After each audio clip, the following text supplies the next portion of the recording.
দিল কন্টেন্টই হলে বড় কন্টেন্ট। দেখা যাচ্ছে আপনি ফেসবুক পেজেও কাজ করতেছেন, নিয়মিত ভিডিও আপলোড করতেছেন, বড় ভিডিও দিতেন এবং লং ভিডিও দিতেন। আবার প্রোফাইলেও দেখা যাচ্ছে লং ভিডিও দিতেন, বড় ভিডিও দিতেন। তারপরেও দেখা যাচ্ছে অনেক অনেক ভিডিও লাগে। সেরকম ভিডিও হয়তো বানিয়ে বানিয়ে ছুঁয়ে দেওয়া লাগবে। কারণ আপনার পেজ আছে এবং প্রোফাইলও আছে, দুইটাতেই আপলোড করা লাগবে। টাকা ইনকাম দুইটাতেই হয়। তারপরে মানুষ পেজে দেখা যাচ্ছে ফলোয়ার আনতে অনেক কষ্ট লাগে।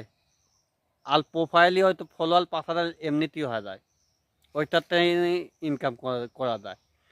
কিন্তু মানুষ কেন করতেছে না হয়তো আমি তা জানি না। মানুষের কাছে একটা কথাই বলতে চাই, আপনারা যাদের পেজ নাই তারা হয়তো প্রোফাইল নিয়ে কাজ করেন, যাদের পেজ